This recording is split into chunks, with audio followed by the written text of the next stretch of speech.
그메 난 세상을 본다. 나 와, 렛츠고!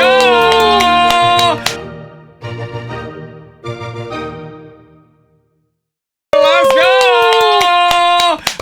오늘도 여러분 연주회 출발합니다. 자, 그럼 오늘의 첫 번째 지휘자 만나보도록 하겠습니다. 우리들의 미쉐린 타이어 최고의 스페어 타이어 오세혁 지휘자 어서 오세요. 예, 안녕하십니까. 지난주에 인사를 드렸죠. 타이어가 펑크나면 언제든 찾아오는 오스페어 인사드립니다. 자, 이번 주가 아마 마지막이 되지 않을까라는 어떤 긴장된 어떤 불안한 마음. 아니, 무슨 말씀이에요? 하지만 타이어가 펑크라면 언제든 돌아올 수 있다는 또 인사드릴 수 있지 않을까 하는 기대감을 섞으면서 오늘도 힘차게 출발해 보도록 하겠습니다. 네, 좋습니다. 걱정 안 하셔도 되는 게 원래 끼고 다니던 타이어 저희가 지금 연락처 다 차단하고 지금 잠적 중이거든요. 예, 명프로 타이어님이요. 네. 명타이어. 네, 명타이어님 아닙니다. 다음 주에 돌아오십니다. 네. 네. 근데 확실히 제가 앞에 하다가 바로 목소리 깔끔하게 가시니까 굉장히 제가 작아지네요. 아닙니다. 목소리 너무 좋아, 솔직히. 한 번 더 해볼까요? 오케이. 네. 아유, 좋습니다. 적당히 욕심 버리고. 자, 좋습니다. 자, 오늘 주제 확인해 보기 전에 제가 두 분께 좀 질문을 드려보고 싶어요. 그 전에 우리 매니저님 소개는 한번 하고 가야 되는 거 아니에요? 예, 죄송합니다. 스페어 타이어 구멍납니다. 욕심냈습니다. 사고인데요. 자, 이건 사고입니다. 죄송합니다, 매니저님. 메인 지휘자를 빼고 가는 엔진 빼고 네. 달리는 차가 어디 있습니까? 바퀴 빠지겠네요. 네. 자, 그러면 우리들의 엔진입니다. 메인 지휘자 정광우 매니저님 어서 오세요. 안녕하세요. 네, 안녕하세요. 반갑습니다. 네. 매니저님 한 주 어떻게 잘 보내셨사옵니까? 네, 뭐 또 잘 지냈습니다. 네. 하루 또 휴일이 있으니 좋더라고요. 휴일 맞이 있었어요. 선거가 있었으니까. 다음 주도 하루 또 있어서. 현충일인가요? 네, 그렇죠. 월요일에. 예. 네. 연달아서 휴가가 있습니다. 자, 그럼 오늘도 금요일에 난 세상을 본다. 이번 주에 어떤 일이 있었고 이걸 통해서 우리가 다음 주 어떻게 또 대비를 해 갈 것인가 하나하나 살펴봐야 되거든요. 자, 그럼 첫 번째로 우리 오세혁 지휘자의 선정한 주제 어떤 건지 만나보도록 하겠습니다.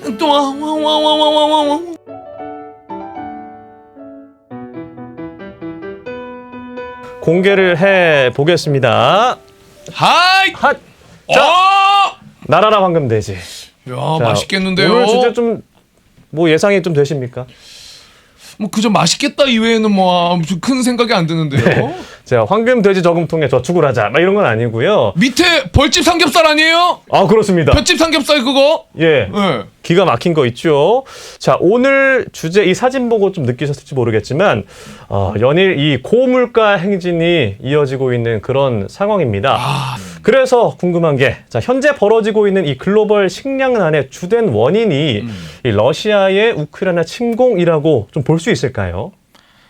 그렇다라고 생각을 합니다. 예. 사실 이제 전쟁 난 이후로 우크라이나 러시아에서 뭘 많이 만들고 하는지 전 국민이 이제 전문가가 되신 것 같아요. 맞아요. 뉴스 계속 나오니까요. 맞아요. 근데 그 중에서도 우크라이나 러시아를 합치면은 세계 곡물에서 미치는 영향이 굉장히 지대합니다. 가령 예를 들어서 옥수수는 14%, 밀은 29%, 보리는 24%, 또 해바라기유도 거의 한 63% 정도. 63%요? 예. 전 세계 비중 중에? 교역량에서 두 나라가 그 정도라고 해요. 수급을 멈추면 큰 영향을 미치겠네요. 네, 그렇습니다.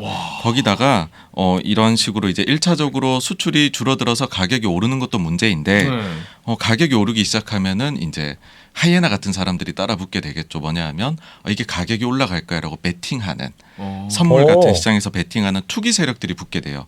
그러다 보니까는 밀 가격이나 이런 것들이 다 천정부지로 치솟고 있다. 그럼 이제 결국에는 전쟁 때문에 이런 일이 발생했다. 그렇게 말씀드릴 수 있습니다. 베팅을 한다는 게 직접적으로 그 곡물을 사는 겁니까? 아니면 다른 데 투기를 하는 겁니까? 직접 사기보다 선물 시장에 가가지고서 미래 가격이 올라갈 거야라고 투기를 하는 거죠. 네. 그럼 실제로 그 영향을 받아서 곡물 가격이 상승하는 건가요? 네, 그렇습니다. 사실 이제 곡물 쪽은 다른 쪽과 다르게 뭐 주식이나 이런 쪽은 시장이 좀 커요. 예. 플레이어들이 많이 있다는 뜻이죠. 그런데 곡물 쪽은 플레이어가 상대적으로 적은데 이런 좀 소위 말해서 한 10년에 한 번씩 큰 장이 열렸을 때 투기 세력이 들어가거든요. 그러면 가격이 좀 폭력적으로 움직이는 경향이 있습니다. 기회가 자주 안 오니까 더 그런 것도 있는 거예요? 네, 그렇습니다.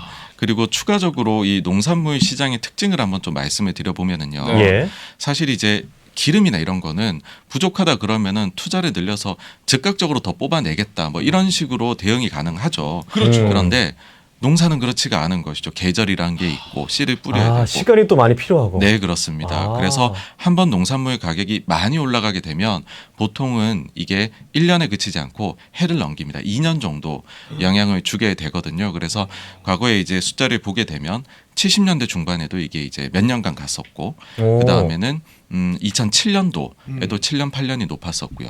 11, 12년도에도 높았고 이번에 이제 2022년도에 높게 되는데 제가 볼 때는 그런 경향상으로 봤었을 때 내년도까지도 고공행진을 뭐 지금보다 가격은 피크보다 낮아질 수 있지만 네. 펼치지 않을까 생각합니다. 그럼 궁금한 게 아까 언급하신 70년대 중반 그리고 2007, 8년 그리고 그 이후에 현재까지도 어떻게 보면 글로벌 어떤 경제 시장과도 연결이 될 수도 있다는 생각이 드는데 그것도 연결이 좀 될 수 있을까요? 네, 그렇습니다. 사실 지난주에 퀴즈를 준비해 주셨잖아요. 그래서 예, 예. 저도 한번 퀴즈로 오늘 준비를 했는데 퀴즈 바로 있습니까? 여기입니다. 야, 긴장됩니다. 과연 곡물 가격이 높았던 시기 예. 아까 말씀드렸죠. 네. 70년대랑 뭐 이렇게 다 말씀드렸습니다. 네. 그때 당시에 이것도 높았어요. 이것도 높았다. 네, 그래서 사실 이게 이유라고들 여기 이제 말을 하는데 이것은 무엇일까요? 제가요. 감이 왔습니까? 제가 굉장히 평소에 바본 줄 아셨죠, 여러분. 제가 바본 줄 아셨죠? 검증의 이번에 시간이군요. 정확하게 맞춰내겠습니다. 오케이. 제가 맞췄다고 여러분 실망하시면 안 돼요. 이건 어쩔 수가 없는 겁니다. 바보인 척도 한계가 있어요. 자, 이러다 틀린 망신이죠? 자, 매니저 저 진짜 맞춥니다. 예, 예. 정답 금리입니다. 금리. 아닙니다. 오케이. 아니, 진짜 아니에요? 잠깐만. 자, 폭탄이 저에게 넘어온 것 같습니다. 금리 아니야? 부동산, 유가, 지금 부동산, 말씀하신 단어 중에 유가. 답이 있어요. 정답 유가. 정답. 내가 하려고 그랬는데. 맞습니다. 내가 하려고 그랬는데. 유가예요. 네, 그렇습니다. 당시 모든 국면에서 공통점이요. 유가가 높았어요. 근데 왜 그럴까? 유가가 높으면 왜 곡물가도 올라갈까 해보면 그 연결이 트랙터라던가 뭐 생산하는 어떤 기계들? 오. 맞습니다. 오. 곡물을 생산하는데 가장 많이 차지하는 비용이 기름입니다. 아. 맨 처음에 비료를 뿌리는 것부터 유가의 영향을 받거든요. 이게 화학에서부터 오는 거잖아요. 그러다 보니까는 사실 우리가 지금 모두 다 전쟁을 욕하고 있지만 네. 그보다 앞서서는 유가가 올라가니까 사실은 자연스럽게 곡물가도 올라갈 수밖에 없는 상황이었다. 근데 그게 좀 전쟁 때문에 극적으로 올라가 버렸다. 예, 그래서 유가가 좀 안정이 되어야 결국은 이쪽도 내려가지 않을까. 예, 그렇게 생각합니다. 어우, 소름 끼쳐. 와. 결국 우리 맞춘 거예요, 그죠? 맞췄어. 근데 힘을 합쳐서. 그러니까 근데 저는 이 유가랑 이런 곡물 가격은 전혀 연결이 안 그러니까요. 된다고 생각했거든요. 상상을 못했거든요. 어. 와, 대박입니다, 매니저님. 네, 다 연결이 될 거라고요. 대박까진 아닌가 봐요. 대박인데. 중박 정도. 이렇게 생각하시는 분들 많이 계신가요, 생각보다? 잘 모르겠어요. 없어요. 국내에선 없어. 우리나라엔 없어. 제가 봤을 때는. 저희의 성과라고 좀 볼 수 있겠습니다. 그럼 지금 기름값이 계속 오르고 있는 상황 아니겠습니까? 그럼 이런 식량난이 계속될 수 있다 이렇게 보시는 건가요? 사실 유가를 예측하기에는 변수가 많은 것 같아요. 전쟁도 끝이 나야 되고 오펙에서도 생산을 늘려야 되고 하는데 일단 지금으로 봐서는 쉽사리 내려올 것 같지가 않다. 예, 뭐 특히나 이제 장기적으로 봐가지고서는 ESG다 뭐다 해가지고서 네. 석유를 파는데 근본적으로 지금 투자가 많이 부족하거든요. 맞아요. 그러니까 결국에는 투자를 늘리는 어떤 좀 사인이 나오기 시작을 해야지 우리가 좀 안심할 만한 유가 수준으로 내려가지 않을까 생각하는데 아직은 그런 사인이 안 보이는 것 같습니다. 앞으로의 가능성도 굉장히 좀 낮은 편 아닙니까? 그래도? 그나마 좀 예상을 해보자면 네. 혹시나 지금 이제 민주당 미국의 정부에서는 좀 환경을 상당히 내세우고 있잖아요. 그런데 올해 11월 달에 중간 선거가 있고 그때 만약 공화당이 승리를 거두고 공화당은 또 이 기름 쪽에 굉장히 친화적이잖아요. 그래서 좀 환경을 좀 포기하고 투자를 늘리자라는 식으로 바뀌게 된다면 그때부터는 좀 더 전체적으로 투자가 늘 수도 있지 않을까 생각을 합니다. 예, 이런 글로벌 식량난의 주된 원인이 이 우크라이나 전쟁이 있고 기름값이 오르면서 연쇄적으로 곡물 가격도 오른다는 그 연관성도 말씀을 해주셨는데 또 궁금한 게 이 전쟁으로 인해서 곡물 가격이 오르면서 전 세계 이 파묘 수출의 절반을 차지하는 인도네시아가 수출 금지를 했습니다. 물론 이제 지난달 말에 풀긴 했습니다만 또한 이 세계 2위 밀 생산국이자 세계 최대 설탕 생산국인 인도도 수출 제한을 시작하면서 연쇄적으로 봉쇄 그 행동들이 이어지고 있습니다. 여기서 궁금한 거는 곡물 가격이 오르면 비싸게 팔면 이득 아닙니까? 그렇죠. 왜 이렇게 봉쇄하려고 하는 건지 궁금한데요.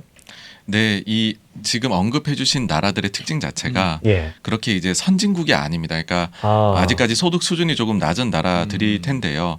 이런 나라들의 특징은 우리도 뭐 엔겔지수라는 말이 있잖아요. 네. 소득이 좀 낮을수록 이제 먹는 거에 쓰는 비용의 비중이 높다라고 네. 하는데 이 나라들이 물론 이거를 수출도 많이 하지만 자국 내에서 소비도 많이 합니다.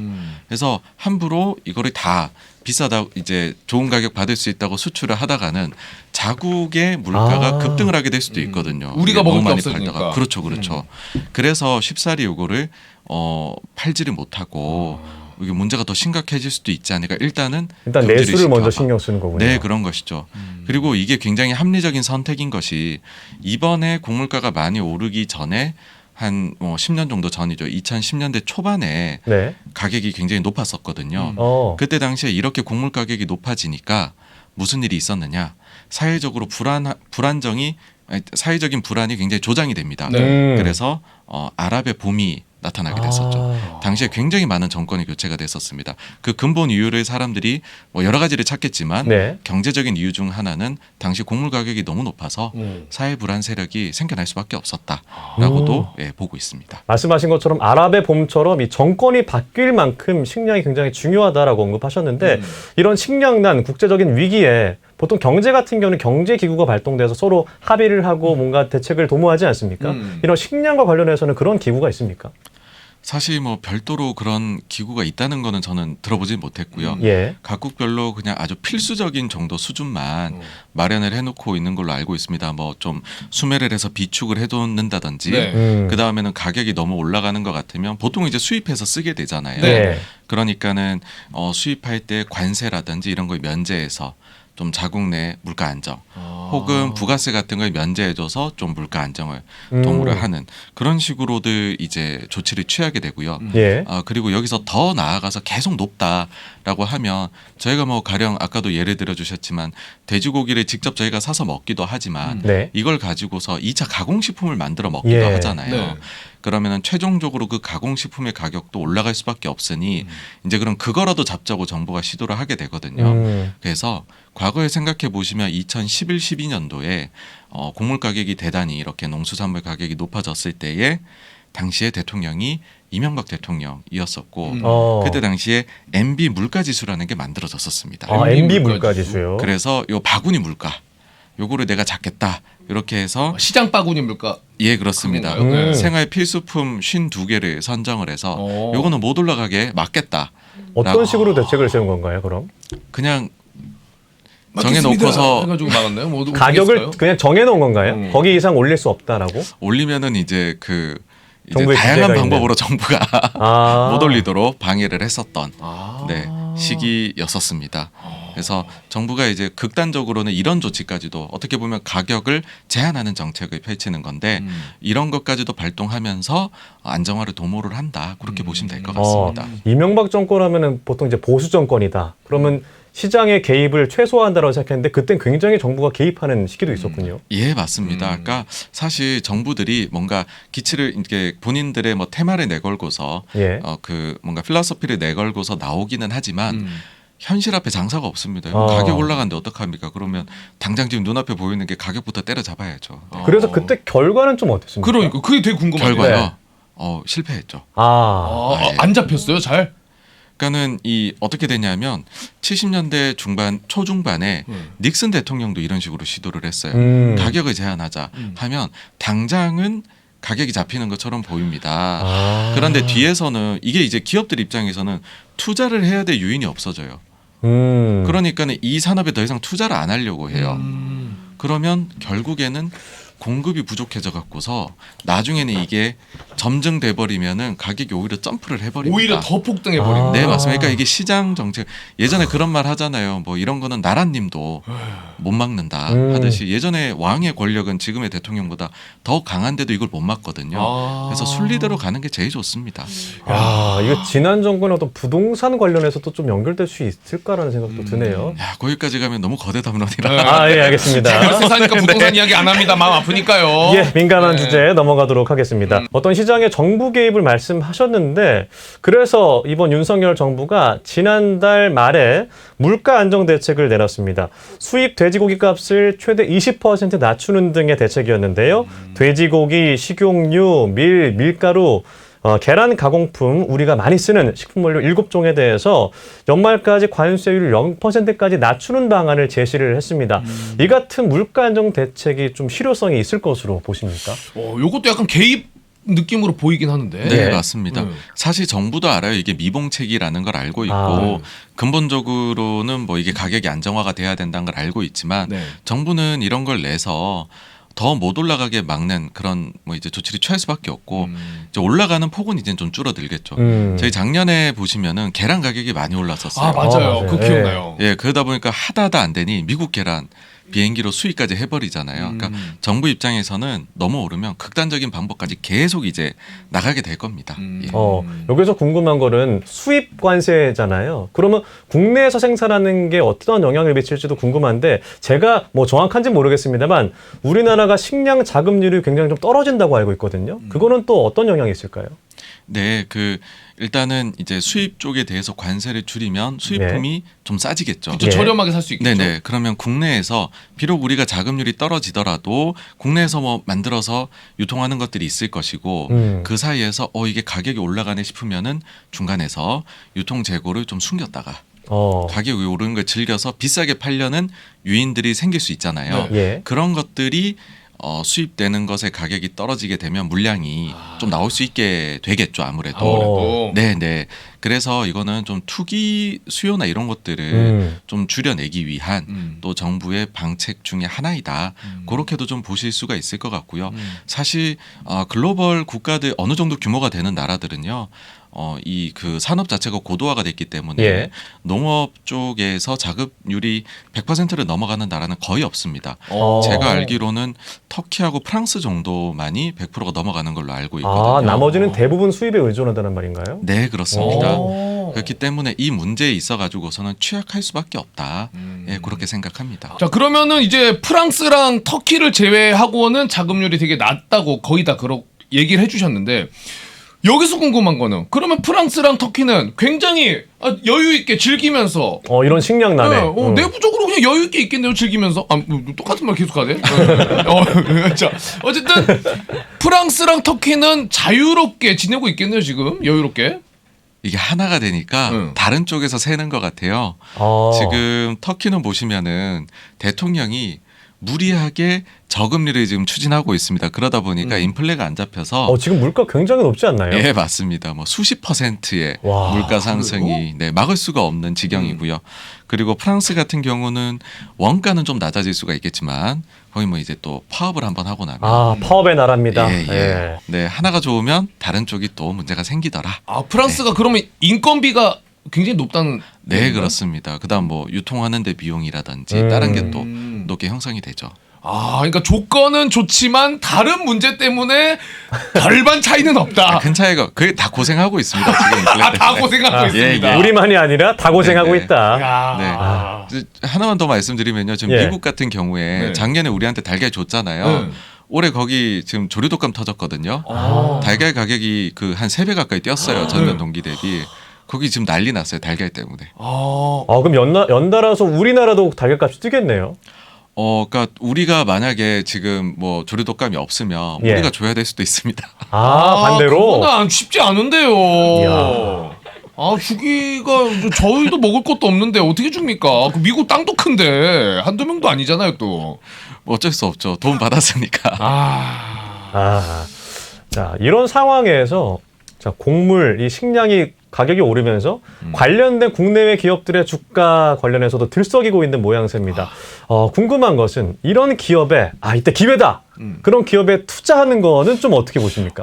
저는 이거 굉장히 예. 개인적으로는 아까 우리 매니저님이 이야기해 주셨던 것처럼 이 곡물 관련해서는 금방 끝나는 게 아니라 뭐 기간이 굉장히 비교적 길다라고 이야기를 해주셔가지고 지금이 기회다. 지금이 기회다. 어. 장기로 봤을 때 괜찮다라고 생각이 드는데 어떻습니까?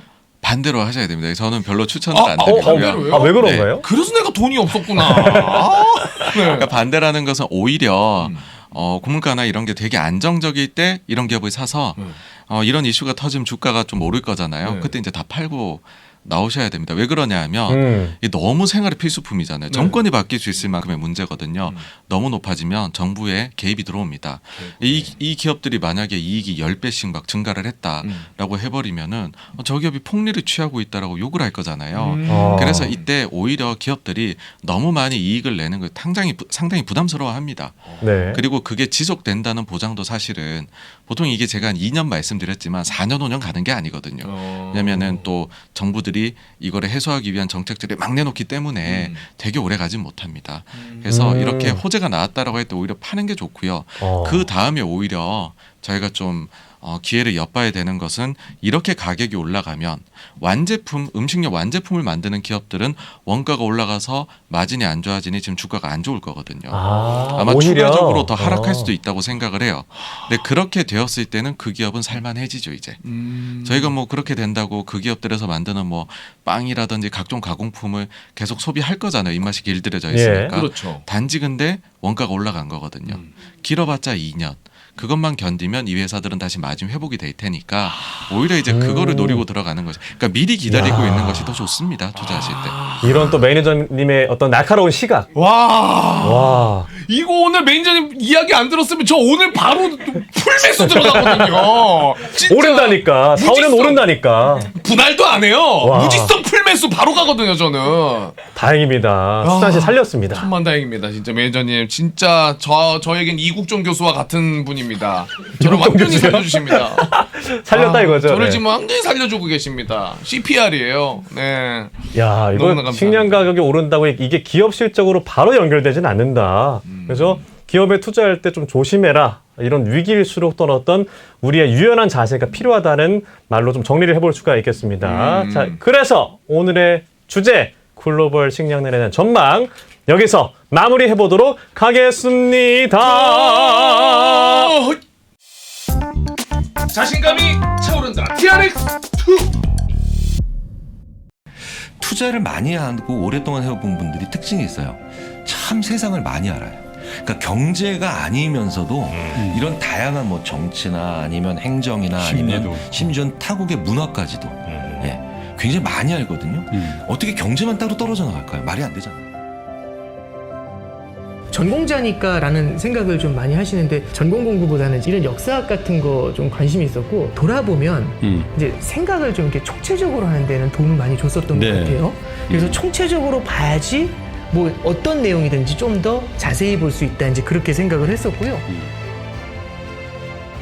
그냥 개별적인 지식들, 파편적인 지식들이라도 그냥 막 쌓아놓다 보면 이놈들끼리 이제 달라붙어가지고 새로운 모습들을 이제 보이게 되는 경우들이 있고요. 이렇게 쭉 보다 보면 어느 순간 보이는 그 순간들이 있습니다. 이제 자꾸 바둑돌을 놓다 보면은 어느 순간 연결이 되잖아요. 그런 개념이라고 보시면 됩니다. 알겠습니다. 안녕하세요, 여러분. 저 김프로 김동완입니다. 우리는 매일 어떤 결정을 하고 행동을 하죠. 하지만 이 어떤 분들은 그 결정과 행동의 성공 확률이 굉장히 높기도 하고요. 또 어떤 분들은 그 성공의 확률이 매우 낮은 걸 봅니다. 어떤 선택이 모이느냐에 따라서 우리의 인생은 정말 큰 차이가 나게 되는데요.